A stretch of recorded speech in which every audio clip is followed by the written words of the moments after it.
This is not a story about fear, it's a story about the cage we build around it, and then mistake for safety. Carl Jung once wrote that what we call protection is often the unconscious trying to hide from its own shadow. Fear begins as instinct, but when left unexamined, it becomes worship. We bow to it, feed it, obey it, and call that survival. But every time you say, "I'm just being careful," something ancient inside you whispers the truth. You're not protecting yourself. You're imprisoning yourself. And tonight, you will see the bars. Fear is the oldest god. Long before men worshipped the sun or carved idols from stone, they bowed to this invisible presence that whispered from the dark. Jung once said that every instinct, when denied its consciousness, becomes a demon. Fear is no exception. What begins as nature's guardian, the quickening of the heart, the signal of danger, becomes, when unexamined, a master that commands from within. It promises safety, but its price is freedom. In our time, we no longer sacrifice animals to this god. We sacrifice our potential. Jung saw fear not as an emotion, but as a boundary between the known and the unknown. To the conscious mind, the unknown is intolerable. It feels like death. So the psyche builds walls, habits, beliefs, identities in order to protect itself. But these walls quickly become prisons.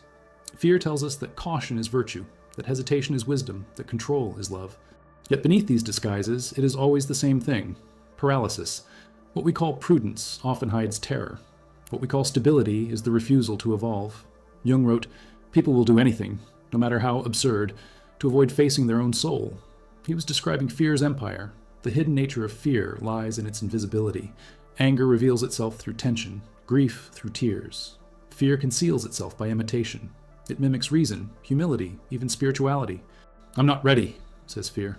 "I'm just being realistic," says fear. "I'm waiting for the right time," says fear. The voice is calm, rational, protective, and utterly false.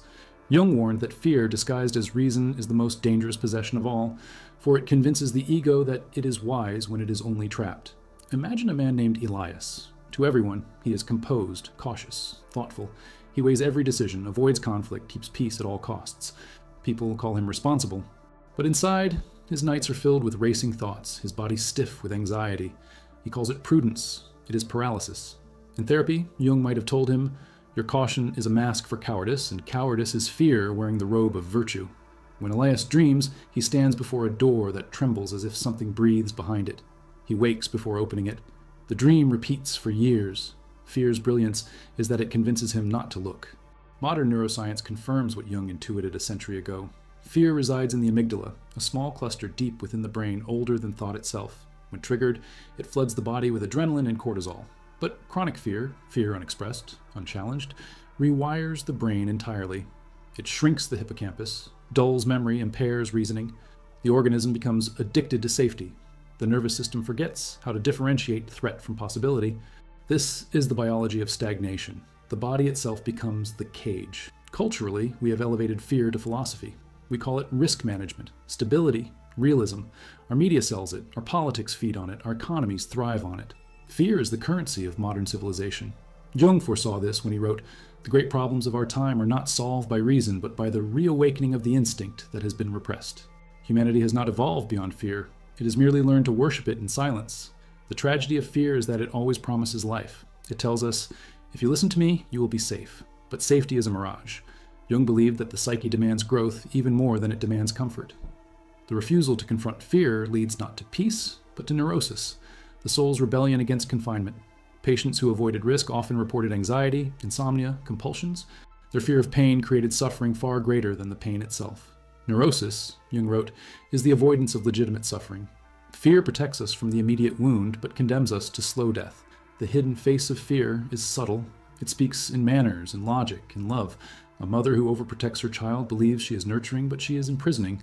A man who clings to a dead marriage calls it loyalty, but it is terror of loneliness. A believer who fears questioning his faith calls it devotion, but it is dread of the void. Jung saw all these as manifestations of the same archetype, the guardian turned warden. Fear begins as instinct sentinel and ends as tyrant of the soul. And yet, Jung insisted that fear has a sacred function. It reveals the threshold of transformation. Wherever fear appears, something new seeks birth.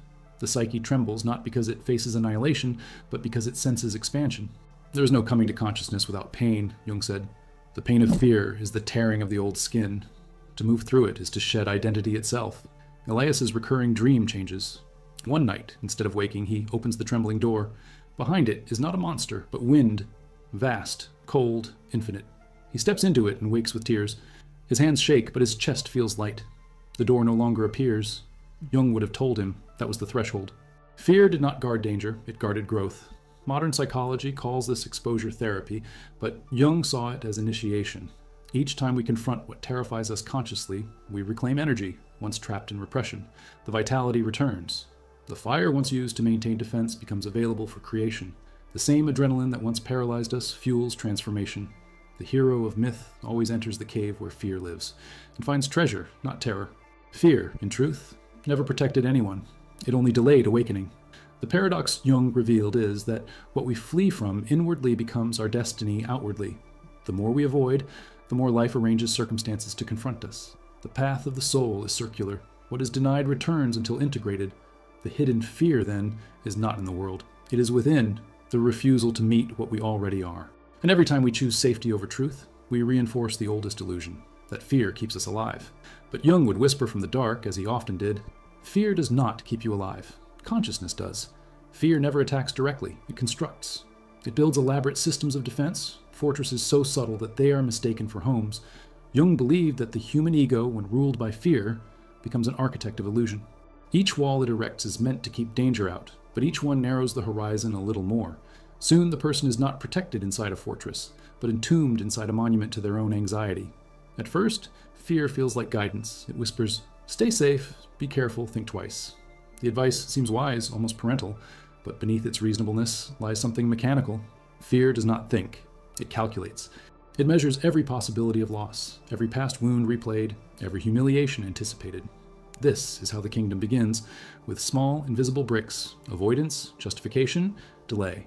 Jung compared this to psychic inertia, the tendency of consciousness to remain static even when life demands movement. The more we obey fear, the more we confuse stasis with safety. Within this architecture, anxiety becomes the ruling law. It dictates where we go, what we say, how we love. We stop taking risks, stop speaking truth, stop imagining ourselves differently. Our world shrinks to a repetition of what we already know. The prison bars are made of routine. Jung warned that neurosis often manifests as a plan for not living.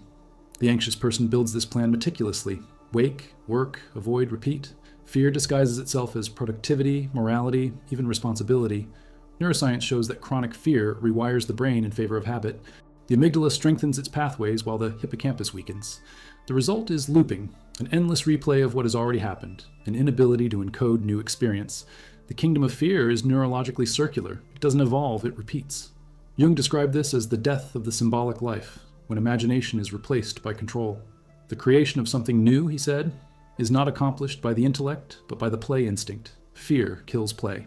It banishes spontaneity, joy, curiosity, everything that belongs to the soul's vitality. Imagine Helena, a talented musician. Every time she considers performing publicly, her stomach tightens.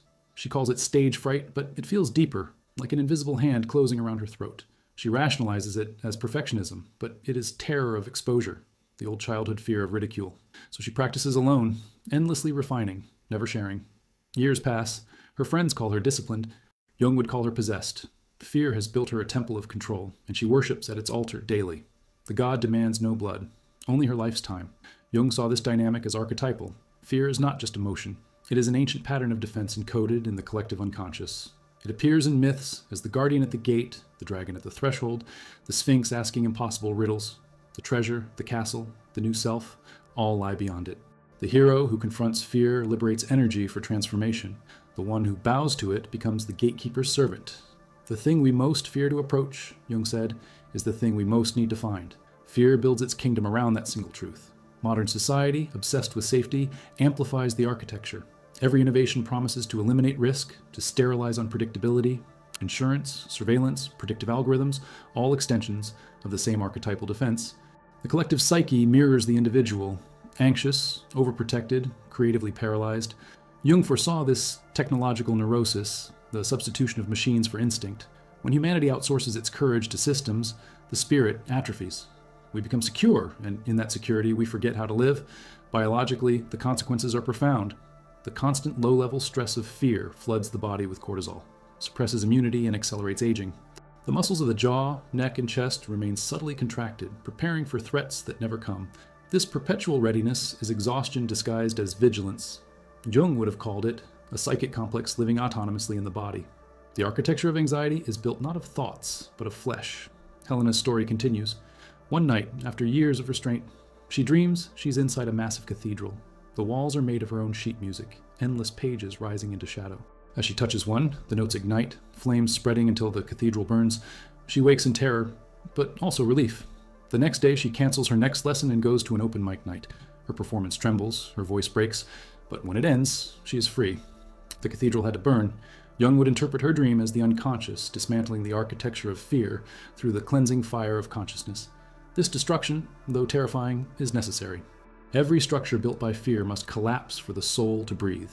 Jung compared this to alchemical dissolution, solutio, the melting of form so that essence can re-emerge. When anxiety no longer dictates behavior, vitality returns. Creativity, spontaneity, love, these forces rush back into the spaces once occupied by control. But the mind, addicted to its walls, will resist. It will call the collapse chaos, failure, danger.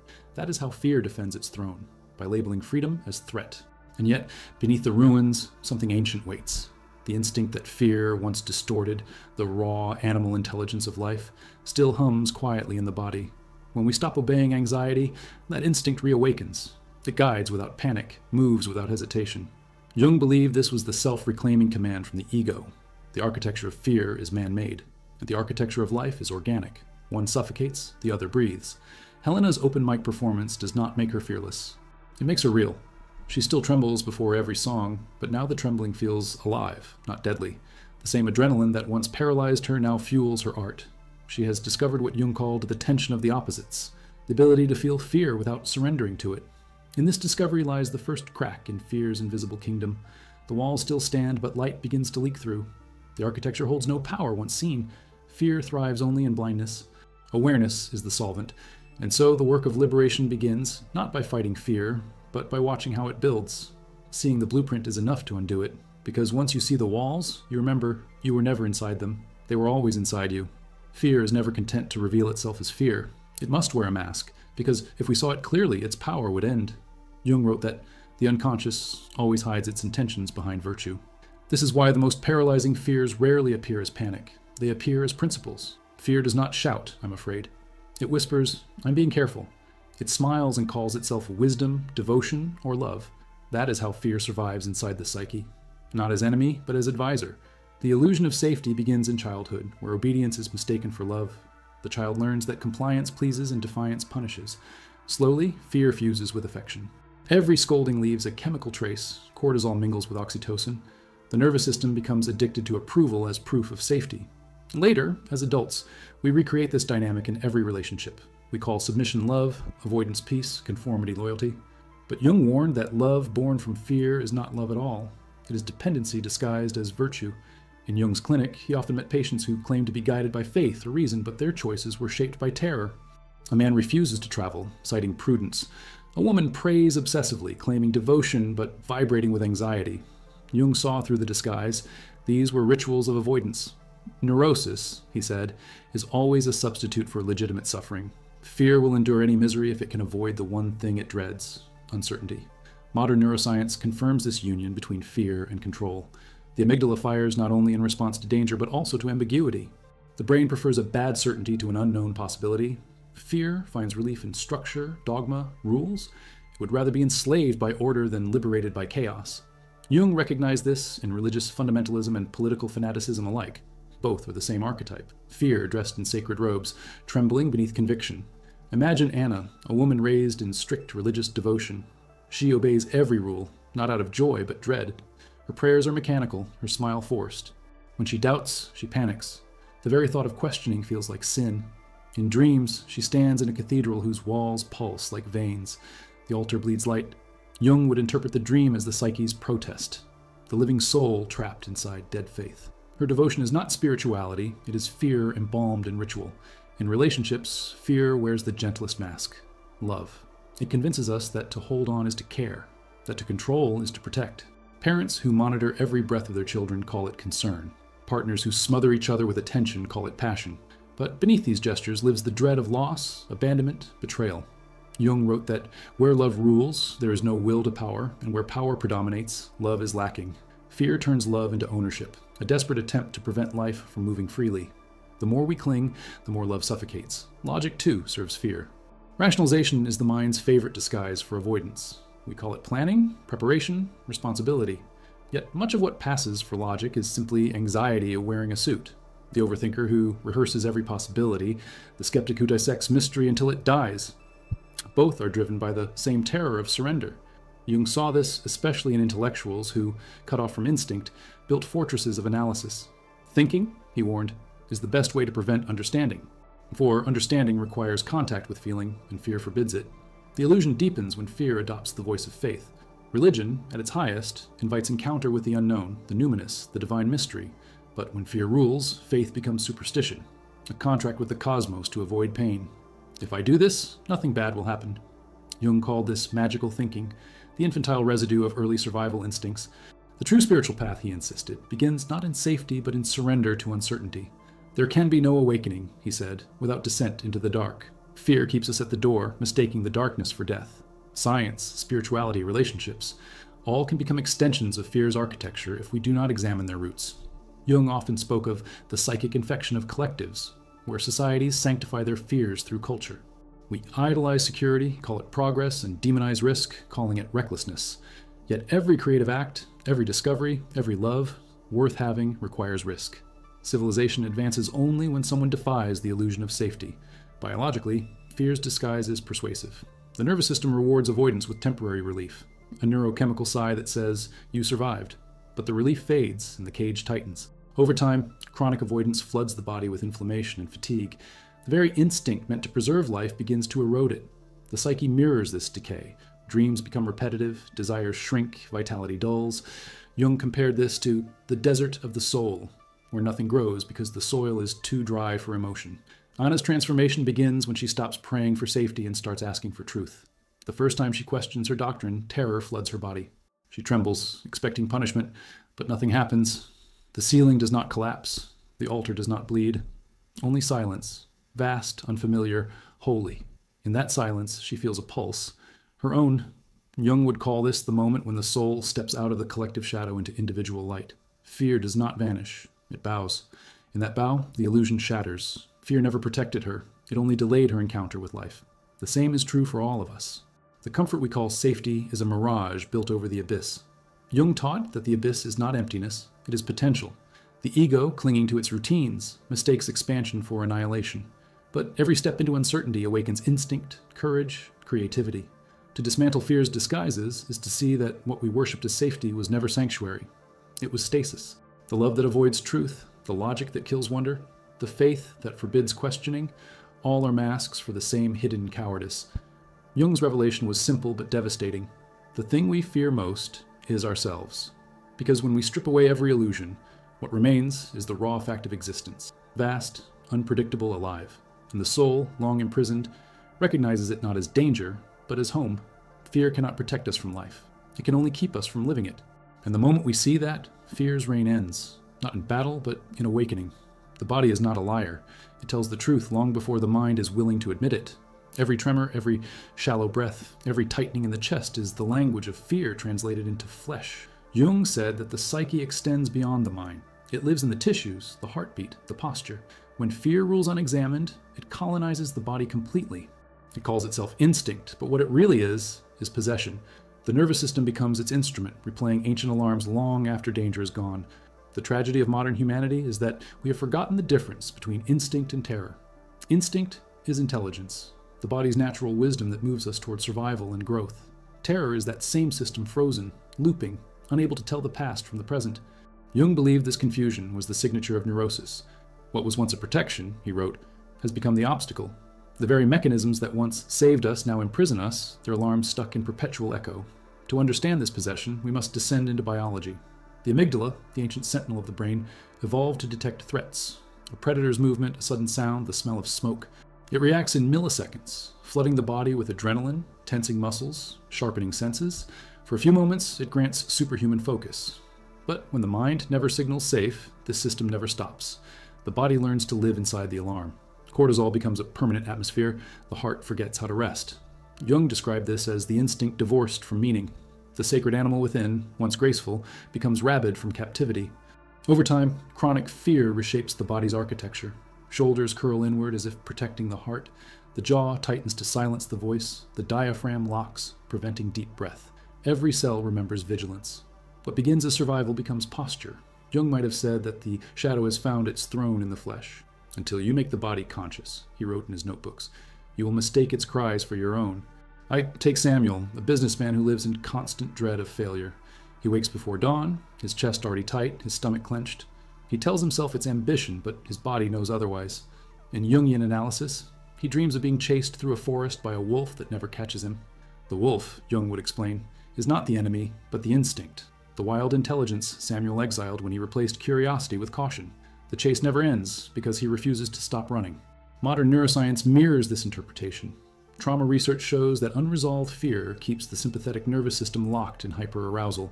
The body behaves as if danger is eternal. The adrenal glands wear out, digestion falters, immunity collapses. It's not weakness, it's the cost of survival without rest. Fear, when unconscious, becomes a parasitic intelligence feeding on energy meant for creation. Jung called this autonomous complex, a fragment of the psyche operating independently of the will. In biological terms, it's the same, the fear circuit firing without permission. Even spirituality can become a physiological defense. Meditation used to escape anxiety rather than feel it numbs the body instead of freeing it. The calm becomes another mask. Jung warned against premature transcendence, the attempt to flee the body before integrating its truth. No tree, he said, can grow to heaven unless its roots reach down to hell. To reclaim the body from fear is to enter the underworld of sensation, trembling, breath, pulse. It's to feel the places where the fire still burns. The body's rebellion often begins with illness. Jung noticed that physical symptoms appeared when psychic conflict reached its limit. Ulcers, migraines, chronic fatigue, each a form of communication. The gods have become diseases, he wrote, meaning that divine instincts denied their expression manifest as pathology.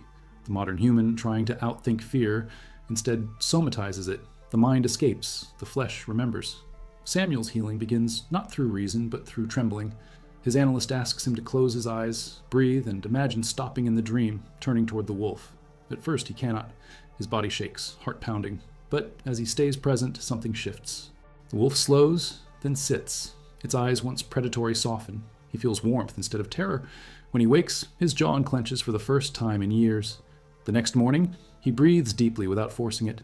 The body, once possessed, begins to return to itself. Jung would interpret this as the reconciliation of instinct and consciousness, the human and the animal reunited. Modern physiology explains this as completing the defensive cycle. When the fear response is consciously felt rather than repressed, the nervous system resets. The energy trapped in the muscles is released, and the brain learns safety again. What Jung saw as symbolic rebirth, neuroscience describes as regulation. The language differs. The liberation is the same. The true instinct does not imprison, it flows. When fear transforms back into instinct, movement returns. The person who once froze begins to act with clarity. Their choices come not from avoidance, but from alignment. Jung believed this was the original function of the self, to integrate instinct and spirit into one coherent being. The purpose of life, he wrote, is to make the unconscious conscious. In the body, this means to feel everything and still remain present. Biologically, this presence is measurable. Heart rate variability increases, signaling resilience. The immune system stabilizes. The breath deepens, the muscles loosen. The same body that once trembled under fear now vibrates with vitality. Jung would have called it embodied consciousness, spirit descending fully into matter, light into blood. The possession ends not when fear disappears, but when we stop calling it instinct. Instinct moves us toward life. Fear freezes us before it. One is the animal awake, the other is the animal in chains. Samuel, now aware of his body's truth, still feels fear before each decision. But he no longer interprets it as command. He listens, thanks it, moves anyway. That is liberation, not the absence of trembling, but the refusal to bow to it. For the first time, the body and the mind breathe together. The wolf is no longer chasing, it walks beside him. And in that companionship lies the secret Jung hinted at all along. That fear was never the monster. It was the guardian, waiting to return home. Fear is not born, it is inherited. It flows through bloodlines like an ancient code, whispered through lullabies and carried in silence.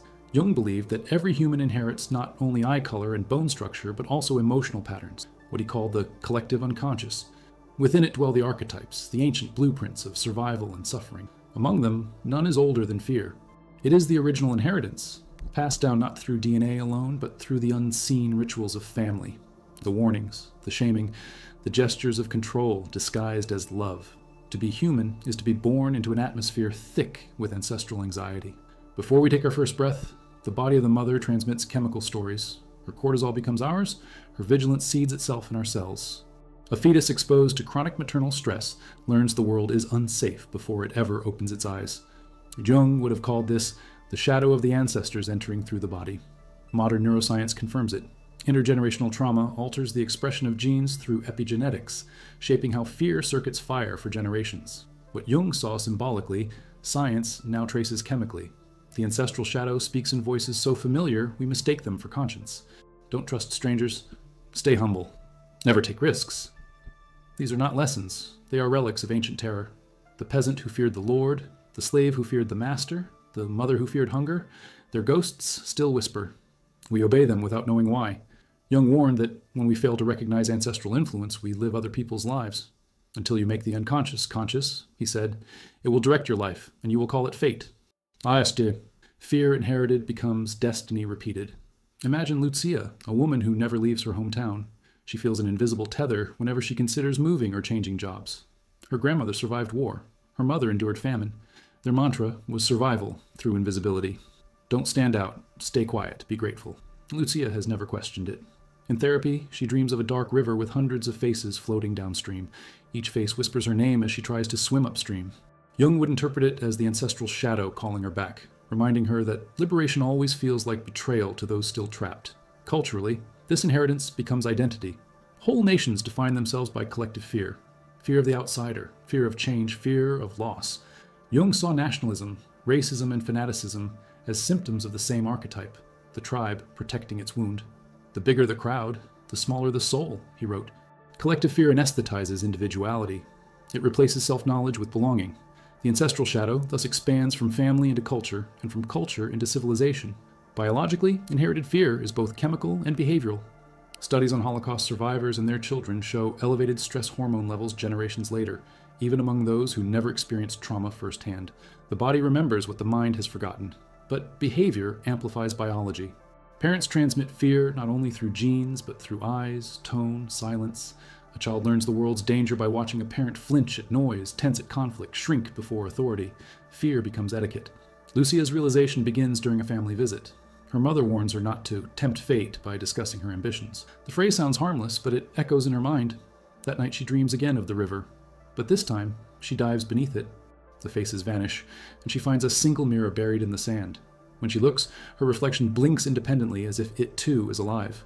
Jung would say she's met her ancestral double, the unexpressed life of those who came before, waiting to be lived through her. To integrate ancestral fear, Jung advised confrontation, not rebellion. Rebellion still binds. It defines itself against the same pattern. True liberation comes from recognition. We do not solve our parents' lives, he said. We transcend them by living our own. This requires compassion for the past, without submission to it. The ancestors' fear once had purpose. It kept them alive. But what preserved them now poisons us. The evolutionary task is to thank the past and move beyond it. Rituals of transformation exist in every culture for this purpose. In shamanic traditions, initiates symbolically die to their lineage before re-entering life. In Christian baptism, the old self is washed away. In Jung's psychology, this is individuation, the death of inherited identity.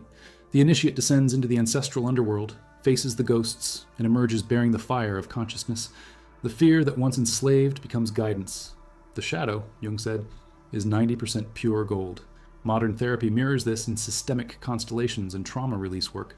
When individuals face generational pain consciously, grief that was never expressed, terror that was never voiced, their physiology changes. The nervous system releases patterns it has held for decades. Jung would interpret this as energy returning to the self, life reclaimed from the dead. The body ceases to live for the past. It begins to live from presence. Lucia's transformation culminates when she finally leaves her town. On the train, she feels her chest tighten, generations screaming inside her bones. She whispers aloud, "I am safe." Tears flood her eyes, and with them, relief. The weight she carried was never hers. Her grandmother's hunger, her mother's silence, all dissolve in the rhythm of the wheels. The ancestral river no longer pulls her backward. It carries her forward. Jung believed that healing ancestral fear was humanity's next evolutionary step.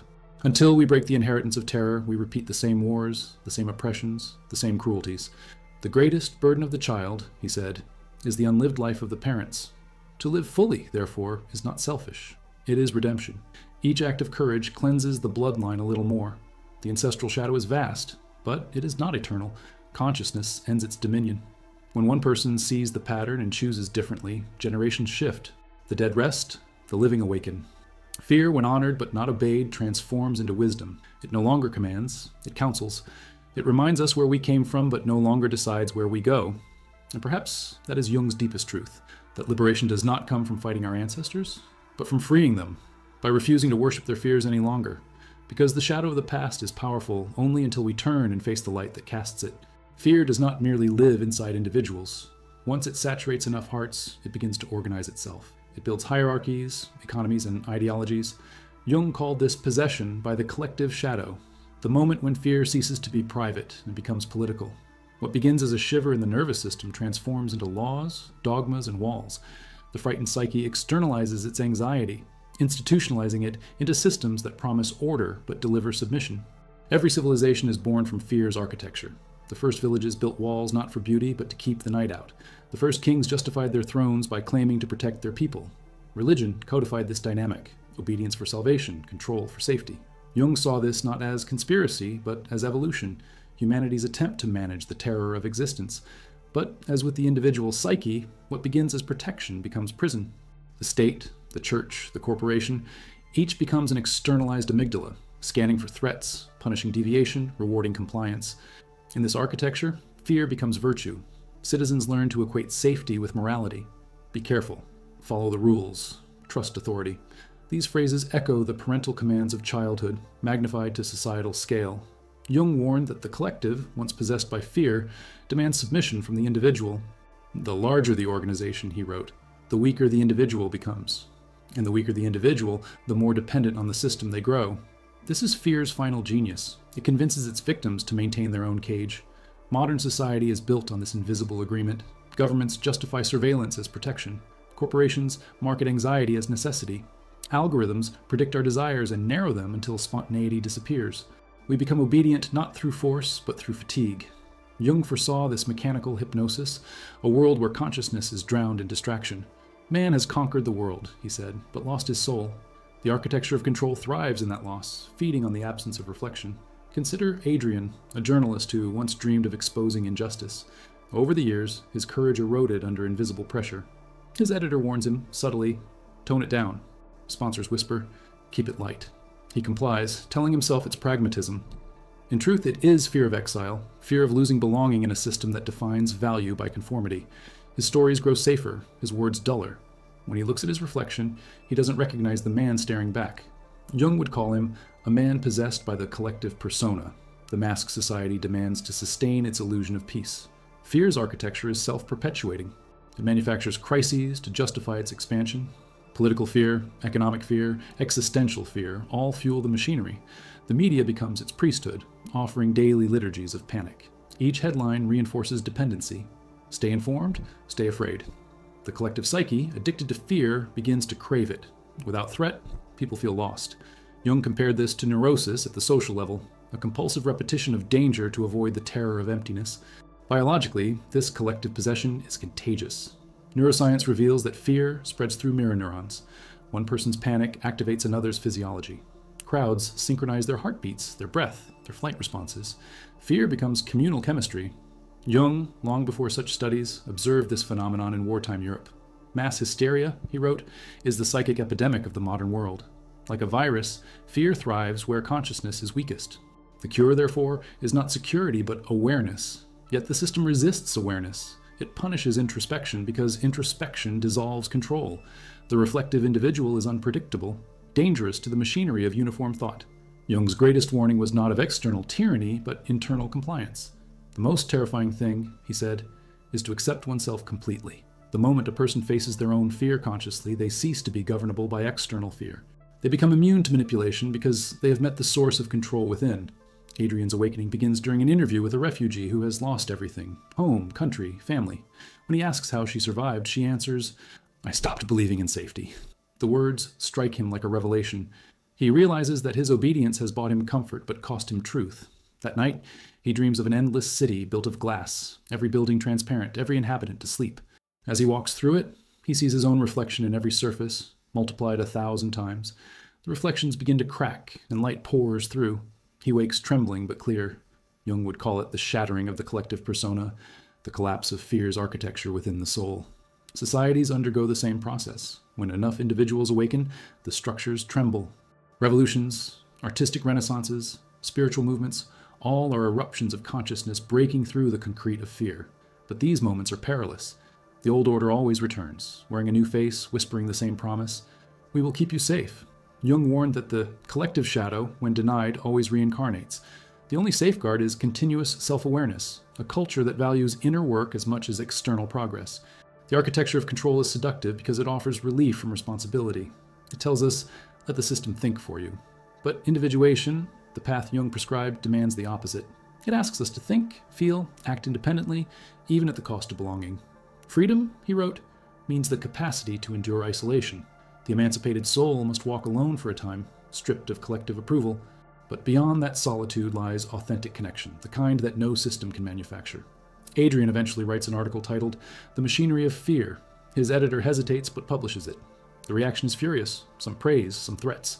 Yet Adrian feels alive for the first time in years. He dreams again of the glass city, now filled with light. The people are waking. The walls melt into air. Jung would see in this dream the collective's hope, that one conscious act, one refusal to obey fear, can ripple outward through the species. For the architecture of control, no matter how vast, is built on a single illusion, that fear protects. Once that illusion breaks, the empire collapses. Fear's kingdom may rule the world, but it cannot rule the self that is seen through it. And so, the work of liberation begins not by toppling governments or systems, but by reclaiming the only territory fear truly occupies, the human mind. Because no wall, no doctrine, no machine can imprison a consciousness that no longer mistakes safety for freedom. Avoidance is fear's masterpiece. It does not shout, it soothes. It does not threaten, it comforts. It tells you that you are simply tired, that you deserve a break, that tomorrow will be a better day to change your life. Jung wrote that the avoidance of conflict is the cradle of neurosis. He understood that fear's greatest disguise is not terror, but ease. The psyche would rather live in quiet suffocation than risk the storm of transformation. Avoidance seduces with tenderness. It whispers, you have time. There's no need to rush. It wraps the mind in the soft fabric of distraction, work, routine, entertainment, spirituality, anything but stillness. For stillness is dangerous, and it exposes what we have refused to feel. Jung called this the refusal of the call. In myth, the hero who ignores the summons to adventure remains trapped in the village of comfort, safe, stagnant, and slowly dying. Modern psychology calls it avoidance behavior. Neuroscience calls it the short-term relief loop. The brain, sensing discomfort, releases dopamine when the threat is postponed. Each act of avoidance feels like control, but it is addiction. The nervous system confuses temporary calm for safety. Over time, this becomes the body's religion, worship of the comfort zone. Jung would have seen this as the ego's attempt to maintain its illusion of control, even at the cost of the soul's expansion. We do not become enlightened by imagining figures of light, he warned, but by making the darkness conscious. Avoidance is the art of keeping the lights on to avoid seeing what moves in the dark. Imagine Naomi, a teacher who dreams of becoming a writer. She reads about writing, talks about writing, plans to write, but never does. Each evening she feels a subtle restlessness, a whisper of fear beneath her ribs. To silence it, she cleans the kitchen, checks her phone, watches one more show. She calls it relaxation. Jung would call it self-betrayal disguised as self-care. The shadow knocks softly and she turns up the music. The mind is clever in its self-deception. Avoidance borrows the voice of reason. Now isn't the right time, it says. You're being practical. Fear has no need for violence when comfort will do. The psyche, lulled by this logic, mistakes paralysis for patience. Jung compared this to spiritual anesthesia, the slow death of instinct beneath politeness. The greatest danger, he said, is not that we aim too high and fail, but that we aim too low and succeed. On a biological level, avoidance corrodes vitality. When emotions are suppressed, energy that should flow through the nervous system stagnates. Muscles tighten, digestion falters, immunity weakens. The body carries the burden of everything left undone. Jung wrote that what we do not bring to consciousness appears in our lives as fate. In biological terms, unexpressed emotion becomes chronic stress, the body living out the conflict the mind refuses to face. Naomi's dreams reflect this stagnation. She finds herself trapped in an infinite hallway lined with doors, each labeled with words like maybe and later. No matter which door she opens, it leads back to the same corridor. Jung would call this the labyrinth of avoidance, the psyche's attempt to maintain motion without progress. When she finally stops running and sits on the cold floor, something extraordinary happens. Silence. In that silence, a voice whispers, not from outside, but from within, "You are waiting for permission that will never come." She wakes in tears. Avoidance thrives in cultures that idolize convenience. Our society equates comfort with success. We praise those who avoid conflict, who maintain composure, who never raise their voices. We call it maturity, but it is often fear in formal attire. The modern world has industrialized avoidance, social media to distract, medicine to numb, technology to predict. Jung foresaw this century's dilemma, an age that conquered external dangers, yet drowned in inner anesthesia. Man, he said, is in danger of becoming a machine. Spiritually, avoidance masquerades as peace. People mistake passivity for enlightenment, detachment for transcendence. They flee the world in the name of serenity, avoiding relationships, responsibility, and passion. Jung would warn that such detachment is not spiritual growth, but psychic withdrawal. The soul is not meant to escape life, but to inhabit it fully. The refusal to feel pain is the refusal to awaken. Avoidance also hides behind kindness. We stay silent to avoid conflict, agree to avoid rejection, overgive to avoid abandonment. Fear teaches us to confuse harmony with suppression, but repressed truth is poison disguised as virtue. Jung called this the white shadow, the part of us that hides behind goodness to avoid confrontation with our darkness. The empath who never says no, the peacemaker who never disagrees, the optimist who never mourns, all are disciples of avoidance. Breaking this spell requires discomfort, the one thing fear cannot imitate. Jung believed that growth begins the moment tension is tolerated rather than escaped. There is no birth of consciousness without pain. The work is not to eliminate fear, but to sit beside it, to feel its pulse without fleeing. When Naomi finally begins to write, her hands shake. Each word feels like defiance, but beneath the trembling, she feels something else: warmth. The body, long frozen, begins to thaw. The vitality that once fed avoidance now fuels creation. Neuroscience calls this exposure integration. The nervous system learns safety through experience, not avoidance. Each act of courage rewires the brain, weakening the old loop of relief and replacing it with resilience. Jung saw the same in myth. The hero who faces the dragon gains its power. The energy once trapped in fear becomes strength. The darkness, once terrifying, becomes ally. Avoidance, Jung might say, is the slowest form of suicide, the killing of possibility by comfort. But when awareness enters, the spell breaks. The comfort zone collapses, revealing not danger, but aliveness. The same stillness we once fled becomes sanctuary. Naomi's story ends simply. She finishes her first story. It is imperfect, raw, beautiful. She reads it aloud and feels her voice tremble, not from fear, but from truth. Jung would smile. The soul has returned from exile. Avoidance cannot survive exposure. The moment we stop running, fear dissolves into feeling. The illusion of comfort shatters, revealing the life that waited behind it. And that life, wild and unpredictable, is what the psyche was protecting all along. Because the purpose of fear was never to keep us safe. It was to lead us back to everything we were brave enough to avoid. Fear, once denied, does not vanish. It migrates. When the psyche refuses to recognize its own darkness, that darkness demands visibility elsewhere. It paints itself across the faces of others, the color of the unknown. Jung called this projection, the act of casting inner conflict onto the outer world. Everything that irritates us about others, he said, can lead us to an understanding of ourselves. But when fear rules perception, understanding never comes. The world becomes a mirror of threat, and every reflection looks like danger. Projection is not conscious choice, it is reflex. The psyche cannot tolerate unacknowledged emotion, so it ejects it into the environment. What we cannot admit, we fear, we see as menace. The miser sees greed everywhere but his own heart. The coward sees hostility in every stranger. The Puritan sees temptation in every gesture. Jung saw in this the root of prejudice, persecution, and war. The psychological rule says that when an inner situation is not made conscious, it appears outside as fate. Fear projected becomes destiny made visible. Biologically, projection begins in the same place as instinct, the amygdala. When uncertainty arises, the brain fills the gap with old templates of threat. The unknown becomes the enemy by default. What differs from us triggers the ancestral memory of danger. The body reacts first, the mind invents stories later. This is why fear feels so convincing. It arrives as sensation, then recruits ideology to justify itself. Jung's insight was devastating in its simplicity. We do not see the world as it is. We see it as we are afraid to be. Imagine Marcus, a man who distrusts everyone. He reads malice in neutral faces, betrayal in every delay. When colleagues succeed, he suspects conspiracy. When friends cancel plans, he senses rejection. His body burns with quiet paranoia. He calls it intuition. Jung would call it projection. the externalization of self-contempt. In dreams, Marcus stands in a crowd of faceless people who whisper his name. No matter where he turns, their eyes follow. Jung might say the dream shows his own consciousness watching him, demanding recognition. Fear, having been denied within, manifests as persecution without. The collective form of projection is far more dangerous.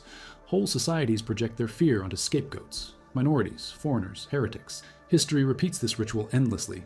The witch hunts of Europe, the racial purges of the 20th century, the digital mobs of our age, all expressions of the same psychic law. The collective shadow, unacknowledged, demands sacrifice. The evil that lies within us, Jung wrote, is always seeking a vessel. The less we know our own fear, the more we create enemies to contain it. Projection also poisons intimacy. Lovers project their unmet needs, friends their insecurities, parents their unresolved wounds. Fear whispers that to love is to lose control, so it paints danger where there is vulnerability. Jung noted that relationships often serve as mirrors for the unconscious. The meeting of two personalities is like the contact of two chemical substances. If there is any reaction, both are transformed. But when fear dominates, reaction becomes explosion. The other is no longer a partner but a battlefield where inner wars are fought. Modern neuroscience shows that projection is not metaphor but biology. Mirror neurons, designed to create empathy, can also amplify anxiety. When the mind is ruled by fear, these neurons misfire, perceiving threat and harmless cues, amplifying tension in social spaces. The body tightens before logic intervenes. The world literally feels hostile because the nervous system has confused perception with defense. Jung would interpret this as the shadow using the senses as camouflage. The eyes become extensions of fear's imagination. Marcus's healing begins when his analyst asks him a question. What if they are not looking at you? What if you are looking at them through the eyes of your own fear? The question unsettles him. For days he feels disoriented, as though the ground itself is unreliable. But one morning, in a cafe, he notices a woman smiling absent-mindedly at her phone. The old reflex stirs. She's mocking me. Then he catches it. The projection, the story forming from nothing. He exhales. For the first time, he sees fear mid-sentence and does not believe it. In that instant, the spell cracks. Jung compared this moment to withdrawing a projection. It is painful, humiliating, liberating. The energy once spent defending against imaginary enemies returns to the self. The world, previously hostile, becomes neutral again. Colors sharpen, silence deepens.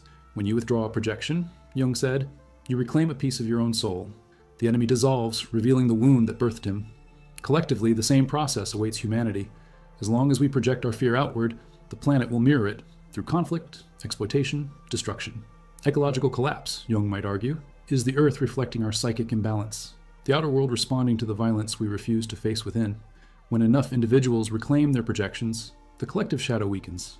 The world grows less hostile because perception itself transforms. Spiritually, projection is the last veil between self and soul.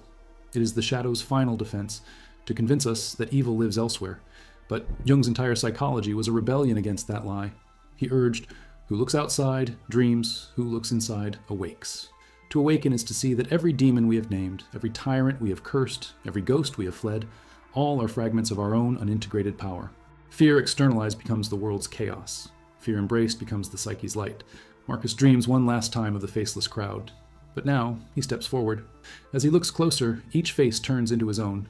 Hundreds of versions of himself, frightened, ashamed, furious, pleading, surround him. He takes one by the hand. The others follow. The whispering stops. Silence falls. He wakes in tears. His fear has lost its army. The moment projection ends, the world changes, not because reality bends, but because perception heals. The world was never the enemy. It was the mirror waiting for us to recognize our own reflection. And in that reflection, fear's illusion crumbles. The monsters disappear, not because they were slain, but because we finally turned on the light. Every transformation demands a crossing. After the shadow is seen and the projections withdrawn, the soul stands before the oldest boundary in human experience, the threshold between knowing and doing. Jung called it the narrow path of individuation, where awareness must become embodiment. To understand fear intellectually is one thing. To act differently while it trembles in your chest is another. The body resists, the mind hesitates, but the soul insists. It whispers, move anyway. Courage, in Jung's vision, is not the absence of fear, but the dialogue with it. He wrote that only the paradox comes anywhere near to comprehending the fullness of life. Fear and courage are twins, born from the same tension. To feel one without the other is impossible. But in modern culture, courage is glamorized as domination, as the silencing of fear through force. Jung saw this as delusion, the hero inflated by ego, blind to the wisdom of instinct. True courage, he said, is conscious cooperation with fear, not conquest over it. Fear is intelligence. It points to the edges of identity, the limits of the known. Wherever fear appears, consciousness is about to expand. Jung likened it to the alchemical fire, the heat that purifies rather than destroys. In each of us, he wrote, there is another whom we do not know. He speaks to us in dreams and tells us how differently he sees us. That unknown self is both source and solution. Fear is the language through which it speaks. Imagine Isabel, a young woman who has lived her life in quiet avoidance. She has read Jung, attended workshops, recited affirmations, yet still feels paralyzed when opportunity calls. She dreams of a vast bridge suspended over mist. On the far side stands a figure identical to her, radiant and calm. Every time she steps onto the bridge, wind rises, shaking it violently. She retreats, heart pounding. In analysis, Jung might tell her, your fear is the guardian of your own potential. The one you see on the far side is who you must become, and the bridge is built only by your steps. Modern neuroscience describes the same process biologically. When fear is faced consciously, the prefrontal cortex communicates safety to the amygdala, reprogramming the body's response. Each act of courage rewires the nervous system, teaching it that danger does not always equal death. The threshold of courage, therefore, is not mystical, it is measurable. Every trembling hand that acts despite its shaking is literally reshaping the brain. Jung would have called it the making of consciousness from instinct. Courage is rhythm. It begins small, a breath held 1 second longer, a truth spoken once instead of swallowed. Jung said the soul grows by tiny, imperceptible acts of honesty. Each choice to stay awake strengthens the bridge between awareness and action. But the ego, addicted to comfort, sabotages these moments. It whispers, wait until you're ready. Jung warned that readiness is the mind's most seductive illusion. No one is ready to meet their own depth. We leap first, and readiness follows. Isabel finally reaches her breaking point. Offered a position abroad, she feels the old terror, heart racing, mind rehearsing excuses. That night she dreams of the bridge again, but this time, the figure on the far side speaks. The wind is not your enemy, it's your breath amplified. She wakes crying. In the morning, she buys the ticket. Her body trembles at the airport, but something deeper remains still.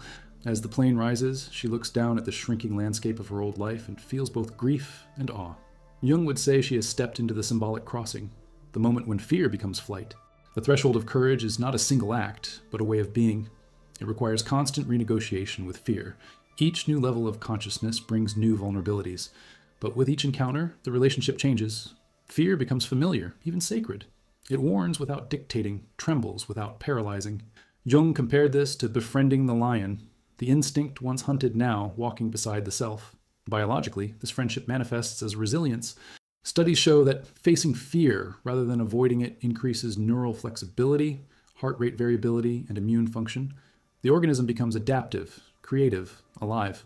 Jung would interpret this as the self-reaching equilibrium, spirit and body vibrating in harmony. Courage, then, is not defiance of fear, but alignment with life's movement. Culturally, humanity teeters on this same threshold. Our species has mastered knowledge, but not wisdom. We fear our own creations, technology, power, freedom. Jung warned that collective fear, if not transformed, would destroy civilization. The world hangs by the thin thread of the human psyche. Yet he also believed that within fear lies evolution. Every crisis, personal or global, is an initiation. The threshold of courage is not only for individuals, but for the species itself. Spiritually, courage is faith without certainty. It is the willingness to step into the unknown, not because we are sure of survival, but because truth demands it. The mystics called this the dark night of the soul, the passage through emptiness into unity. Jung saw it as individuation's final ordeal, surrendering control and trusting the psyche's wisdom. The only way out, he said, is through. Isabel's final dream occurs months later. She stands again on the bridge, but this time there's no wind. The two figures, the fearful and the fearless, walk toward each other until they merge. Light floods the mist. She wakes not exhilarated, but calm. Fear has not disappeared. It has dissolved into awareness. Her body feels light, her breath deep. The trembling that once ruled her now feels like rhythm, the pulse of life itself. Courage, Jung would remind us, is not heroic. It is ordinary, quiet, repetitive. It is the choice to stay present when every instinct screams to flee. It is breathing into the heartbeat of fear until it becomes song. Because at the threshold, the goal is not to defeat fear. It is to walk with it, and keep walking. And somewhere between the first trembling step and the last, fear realizes it has been guiding us all along. In the end, fear does not vanish. It transforms. It becomes translucent, like smoke and light. What once roared now whispers. What once ruled now serves. Jung taught that the goal of individuation is not the elimination of instinct, but its illumination. the reconciliation of consciousness with the very forces it once fled. The liberation of awareness is therefore not victory over fear, but reunion with it. To awaken fully is to realize that fear was never the enemy. It was the messenger of life itself. Freedom begins in that recognition. Fear was the first movement of consciousness, the jolt that made the primitive creature aware of its boundary. Without it, there would have been no self, no survival, no awareness. Yet, when the mind mistook that signal for danger eternal, fear turned to master. Liberation reverses the spell. Jung wrote that the shadow, when integrated, ceases to be destructive and becomes the foundation of strength. When fear is met with presence rather than resistance, it reveals its original purpose, to awaken, not to imprison. Imagine standing at the center of your life's labyrinth. Every corridor you once ran through, avoidance, projection, control, has led you here. The walls that once loomed high now seem made of light mist. You reach out and your hand passes through. Jung would call this the final stage of individuation, the realization that the labyrinth was never made of stone, only of thought. Fear's architecture dissolves in the clarity of awareness. The liberated psyche does not live without emotion. It feels everything more deeply, fear included, but without distortion. The body no longer reacts as if threatened. It resonates as if informed. Biologically, this corresponds to coherence, heart, breath, and brain oscillating in harmony. The nervous system has learned the difference between alarm and aliveness. What the amygdala once interpreted as danger, the soul now recognizes as expansion. Jung might say, the gods have returned to their rightful thrones. The instincts are no longer demons. They are divine powers restored to balance. In this state, fear becomes intuition. It warns softly when something violates truth, not when life demands growth. It no longer imprisons, it guides. Jung described this as the birth of the self from the tension of opposites. While instinct and awareness, body and spirit, human and divine, no longer in conflict but in conversation. The person who lives here moves differently, slower, deliberate, transparent. They no longer seek safety because they have discovered the only real one, consciousness itself. To illustrate, imagine Isabel again, months after crossing her bridge. She now lives abroad, writing, teaching, breathing freely. One afternoon she feels a familiar flutter in her chest, a sudden unease before speaking to a crowd. But instead of fighting it, she smiles. She recognizes it not as warning, but as energy rising. She steps forward, her voice trembling only slightly. The audience listens in complete silence. Afterward, she feels lighter, not because she conquered fear, but because she let it flow. Jung would say she's become whole. Fear has transformed into power, not domination, but presence. On the collective scale, liberation of awareness is humanity's next evolution. Jung foresaw this awakening, a shift from external authority to inner guidance. He warned that without it, civilization would drown in its own shadow. The world will ask you who you are, he said. If you do not know, it will tell you. The liberated individual no longer needs the world to answer. They act not from fear of chaos, but from harmony with the unknown. Such individuals, multiplied, form a new kind of order, not imposed, but organic. The consciousness that once cowered behind walls now builds bridges of empathy. Fear, when understood, becomes compassion for the terrified. Theologically, this transformation echoes ancient wisdom. The Buddha faced Mara, the personification of fear, and simply said, "I see you." Christ entered Gethsemane trembling, and in surrender found resurrection. Jung saw these as archetypes of the same process, the confrontation with fear as initiation into totality. The self, he wrote, is not attained by escaping the world, but by embracing it. To embrace the world is to embrace fear, not as foe, but as the raw pulse of existence. Liberation, therefore, is not safety from darkness, but sight within it. The conscious soul walks through shadow as through sunlight, untouched by both. This is not indifference, it is intimacy. Everything once feared becomes part of the same field of being. The line between pain and joy blurs into pure awareness. Jung hinted at this mystical state when he wrote, "The privilege of a lifetime is to become who you truly are. And who you truly are is larger than fear, because fear exists within you, not you within it."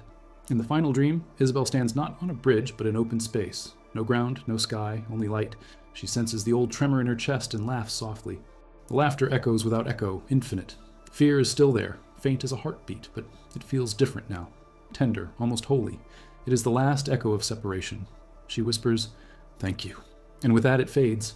Jung would interpret this not as disappearance, but completion. The reconciliation of the opposites, the marriage of fire and light. Modern science, too, hints at this union. Studies on awakened states show reduced activity in fear circuits alongside increased coherence in networks of compassion and awareness. The biological correlates of enlightenment mirror Jung's psychological vision. Fear transformed into clarity. The organism no longer fights for survival. It participates in life's unfolding. This is the true liberation, not freedom from fear, but freedom through it. To walk with open eyes through the valley of shadow and see that the shadow was cast by your own flame. Fear, once the warden of consciousness, becomes its servant. The circle closes. The same energy that once built the cage now illuminates its exit. And so, Jung might say, the journey ends where it began, in awareness. The heart still beats faster, the breath still quickens, but now they are not alarms, they are hymns. The body, once tense with defense, moves like water. The mind, once crowded with noise, expands into silence. Fear has not been conquered. It has been understood. And in that understanding, it fulfills its purpose, to awaken the sleeper into life. The cage is gone, not because it was destroyed, but because you no longer fit inside it. You are larger than fear. You always were. And now, finally, you remember.